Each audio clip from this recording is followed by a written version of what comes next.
Existe uma dor que a maioria das pessoas tenta entender. Não é física, não é algo que você consiga curar com remédio. É aquela sensação silenciosa de ser diferente. De olhar em volta e perceber que ninguém parece te entender de verdade. Alguns chamam isso de solidão, mas para Meguro Bakira, isso sempre foi um combustível. Ele não nasceu para ser o mais forte nem para ser o mais técnico, ele nasceu para sentir o jogo e transformar esse sentimento em algo que ninguém mais conseguia tocar. Mas antes de ser o gênio dos dribles que a gente vê em Blue Lock, Meguro Bakira era só um garoto tentando não desaparecer dentro do próprio silêncio. Hoje, manitos, a gente vai mergulhar fundo na mente de um dos personagens mais fascinantes e subestimados do anime, o garoto que transformou sua solidão em arte. Esse é o vídeo sobre Meguro Bakira, o menino que aprendeu a driblar o vazio. Mas antes do vídeo começar, não esquece de deixar aquele like maroto para fortalecer o canal, e se você ainda não é inscrito no canal Renotaku, aproveita para se inscrever para não perder os próximos vídeos. Agora que o recado foi dado e o pedido foi feito, bora lá deixar de enrolação e bora logo pro vídeo. Antes de pisar no campo de Blue Lock, o Bakira já conhecia o isolamento. Enquanto outras crianças brincavam juntas, ele jogava sozinho. Não porque quisesse, mas porque ninguém conseguia acompanhar o ritmo dele. Desde pequeno ele chegava ao futebol de um jeito diferente. Enquanto outros viam o jogo como regras, táticas e vitórias, Meguro Bakira via como liberdade. Para ele, a bola era uma amiga, o campo, o mundo. E dentro desse mundo, ele podia ser quem quisesse. Mas o preço de ser diferente é ser deixado de lado. E é aí que o monstro nasce. Para não se sentir sozinho, Meguro Bakira começou a imaginar que havia uma criatura dentro dele. Um monstro que o acompanhava em campo, que o entendia e que jogava com ele. Não era loucura, era sobrevivência. O monstro era o jeito dele de lidar com o vazio. E é por isso que o Bakira é um personagem tão humano, porque ele representa aquela parte da gente que cria mundos internos para não se perder no mundo real. Quando você não é compreendido, manito, você aprende a conversar com o que existe dentro de você. Quando o Bakira entra no projeto Blue Lock, ele não está ali para provar que é o melhor. Ele só quer encontrar alguém que jogue igual a ele. Alguém que o entenda, alguém que também ouça o monstro. E é nesse ponto que Blue Lock mostra o seu lado mais cruel e bonito ao mesmo tempo. Porque o projeto de Jinpachi Ego foi feito para destruir conexões, para forçar cada jogador a pensar só em si. Mas o Bakira é o oposto disso, manito. Ele joga pelo vínculo, ele joga pela sincronia e ele quer sentir o jogo junto de alguém. No início ele parece inocente, até meio infantil, mas no fundo ele é o mais sincero de todos. Enquanto outros escondem suas intenções atrás do ego, o Bakira mostra tudo no olhar. Ele dribla sorrindo, ele erra e ri, ele cai e levanta dançando. Mas esse sorriso é uma máscara fina para algo muito mais profundo sobre o personagem. A busca desesperada por pertencer. A primeira conexão real que o Bakira sente dentro do Blue Lock é com Izagi Yoichi. E ela não nasce de palavras, mas de instinto. Quando os dois jogam juntos pela primeira vez, algo muda. Ali, o Bakira sente finalmente que não está mais sozinho, que existe alguém ali que entende o monstro. E é interessante perceber como essa parceria muda os dois personagens, porque enquanto o Izagi começa a entender o jogo com clareza e estratégia, o Bakira o entende com emoção e ritmo. Um vê o futebol como um xadrez, o outro como uma dança. Juntos eles se completam, o Izagi pensa, o Bakira sente, e é por isso que aquela conexão parece tão viva entre os dois personagens, porque eles não estão só jogando, eles estão se encontrando dentro do próprio caos. Mas o destino de Blue Lock nunca foi sobre manter vínculos, manito. Foi sobre quebrá-los. E é aí que vem o golpe mais doloroso da trajetória de Meguro Bakira. Durante a competição, o Bakira vê o Izagi seguir em frente, crescer e evoluir, e aos poucos deixá-lo para trás. E aquela amizade que antes era o abrigo dele começa a se tornar uma ferida. Porque enquanto o Izagi encontra sentido na competição, o Bakira volta a sentir o mesmo vazio de antes. Ele começa a perceber que sem o Izagi o campo volta a ser frio, sem risadas, sem sincronia e sem alma. E é aí que o monstro muda de papel. O que antes era companhia, vira sombra. Um lembrete constante de que no fim ele ainda está sozinho. E essa parte da história é brutal, manito. Porque mostra que a solidão não desaparece quando você encontra alguém. Ela apenas dorme até o momento em que você percebe que aquele alguém seguiu o próprio caminho. O Bakira tenta esconder a dor atrás dos dribles, mas no fundo ele está gritando dentro de si. Eu só queria que alguém me entendesse. Mas é nesse ponto de queda que o Bakira encontra algo maior que o monstro. Ele entende que o que faltava não era companhia nenhuma, era a sua própria identidade. Durante a partida contra Rin, Izagi e os outros, ele vive um dos momentos mais intensos do anime, o reencontro com si mesmo. Ali, ele percebe que passou a vida jogando para alguém, pro monstro, pros outros e para ser aceito. Mas pela primeira vez, ele decide jogar para si mesmo. É um despertar silencioso, mas poderoso.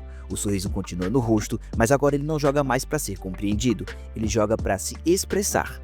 E é aí que o verdadeiro Meguro Bakira nasce, livre, imprevisível e independente. O garoto que antes driblava para chamar a atenção, agora dribla porque o movimento o faz se sentir vivo. O monstro não é mais uma voz separada, é parte dele, é o instinto dele, é o impulso dele, é o Bakira por completo. Existem jogadores em Blue Lock que jogam para vencer, outros para provar algo, mas Bakira joga para criar jogadas incríveis. Enquanto os outros calculam o campo, ele o sente. Enquanto os rivais veem pressão, ele vê ritmo. Para ele, o futebol é arte e o corpo é o pincel. Seus dribles são pinceladas caóticas, mas com um único propósito. Ele não quer ser previsível, ele quer ser livre, e é isso que o torna tão fascinante. O Bakira é a lembrança viva de que nem todo mundo precisa fazer sentido nesse mundo. Algumas coisas só precisam ser sentidas. E é por isso que ele brilha tanto em um ambiente tão mecânico como o Blue Lock. Enquanto todos estão tentando ser o número 1, ele só quer ser ele mesmo. E ironicamente é isso que o aproxima da verdadeira genialidade. A maioria dos jogadores do projeto Blue Lock enxerga o futebol como um campo de batalha, mas o Bakira o vê como um palco. Enquanto os outros lutam para destruir, ele joga para compartilhar. Cada drible, cada passe, cada improviso é um grito silencioso de liberdade. Olha para mim, me entenda, me veja. Mas com o passar do tempo, essa mensagem acaba mudando.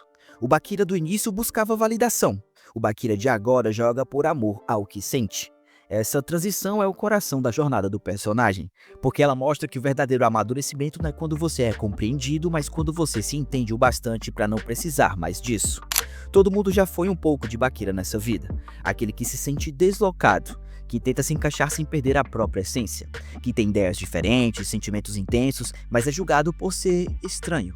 Bakira é o espelho da criatividade solitária, daquelas pessoas que transformam dor em movimento, que usam a arte, a música, as palavras, ou no caso dele, o futebol, para conversar com o mundo de um jeito que as palavras não conseguem. Por isso ele se conecta tanto com o público da obra, porque lá no fundo todos nós já tivemos um monstro interno, algo que nasceu para preencher o vazio. A diferença é que o Bakira aprendeu a transformar esse tal monstro em força criativa. Quando o Jinpachi Ego fala sobre o ego, ele está falando de individualidade, de encontrar quem você é sem depender de ninguém. Mas Bakira vai além disso. Ele mostra que a individualidade não precisa ser fria, ela pode ser leve, fluida e até divertida. O ego do Bakira é artístico, ele não destrói para se afirmar, ele cria para existir. E isso faz dele um dos personagens mais especiais do universo de Blue Lock, porque enquanto o mundo inteiro busca reconhecimento, o Bakira busca expressão. Ele não quer ser o melhor, ele quer ser autêntico. E isso num ambiente tão competitivo quanto o de Blue Lock é quase um ato de rebeldia. Quando o Bakira reencontra o Izagi depois de sua evolução, algo muda entre eles. Agora não existe mais dependência, existe respeito. Eles não são mais metades que se completam, eles são universos que se reconhecem. E esse é o ponto mais bonito da jornada dos dois personagens, porque mostra que às vezes as conexões mais puras são aquelas que nascem da liberdade e não da necessidade. O Izagi ensina o Bakira a pensar, mas o Bakira ensina o Izagi a sentir. Um vê o campo como cálculo, o outro como intuição. E é na colisão desses dois mundos que o Blue Lock encontra sua alma. No fim das contas, Bakira nunca deixou de ser o garoto que jogava sozinho, mas a diferença é que agora ele entende o porquê. Ele não precisava de alguém para completar o seu jogo, precisava se aceitar como ele era. A solidão não sumiu, mas deixou de ser a sua inimiga. Ela virou ritmo, virou energia e virou o combustível que move o seu estilo de jogo. E é por isso que quando o Bakira sorri em campo, aquele sorriso não é mais de carência, é de libertação. Ele não joga para ser visto, ele joga porque finalmente se encontrou dentro do próprio jogo. No mundo de Blue Lock, onde tudo é sobre vencer, Bakira nos lembra que vencer também pode ser sobre sentir, que o futebol e a vida não precisam ser uma corrida por reconhecimento, podem ser uma dança com o que existe dentro da gente. Ele mostra que a criatividade nasce do caos, que ser diferente não é a maldição, é uma linguagem, e que a solidão, quando compreendida, vira uma força. Porque no fim, o Bakira nunca driblou apenas os jogadores, ele driblou o próprio medo de ser quem era, e isso é o drible mais bonito de todos. Meguro Bakira não é o protagonista de Blue Lock, mas é o coração mais puro que o projeto já teve. Ele não busca glória, ele busca conexões. E talvez seja exatamente por isso que ele nos toca tanto. Porque em um mundo onde todo mundo quer provar algo, o Bakira só quer sentir algo. E nesse sentimento ele encontra o que todos os outros passam o anime inteiro procurando: liberdade. Ele é o garoto que driblava a solidão, mas no fim percebeu que não precisava mais fugir dela, bastava dançar com ela. Então, manito, esse é um vídeo que eu quis fazer pra vocês, analisando um pouquinho do Meguro Baki e a sua personalidade. Eu espero que vocês tenham gostado desse tipo de vídeo, porque eu quero trazer sobre outros personagens que eu já escrevi pra trazer aqui nos próximos vídeos do canal. Então, se você gosta desse tipo de vídeo, já deixa o like pra fortalecer o canal e se inscreve também se você ainda não é inscrito no canal Renotaku pra não perder os próximos vídeos sobre o Bakira ou sobre outros personagens de outros animes que eu também quero trazer e inclusive vou estar trazendo aqui nos próximos vídeos também, não é só sobre o Block não, tá? Então, obrigado por tudo. Deixa aquele hype e se você quiser contribuir também, dando aí alguma ajuda no valeu aí, ficarei muito grato, tá? Porque isso apoia muito e me ajuda muito a continuar fazendo vídeos pra vocês, porque eu sou apenas um CLT, né? Então eu também tenho que trabalhar, eu tenho o maior prazer do mundo em fazer vídeos pra vocês, mas isso também custa muito tempo, que eu tenho muito pouco durante a semana, então é tudo muito corrido. Então se você puder contribuir com alguma coisa, ficarei muito grato. Obrigado por tudo e por tanto. Encontro vocês nos próximos vídeos. Valeu, até a próxima. Fui!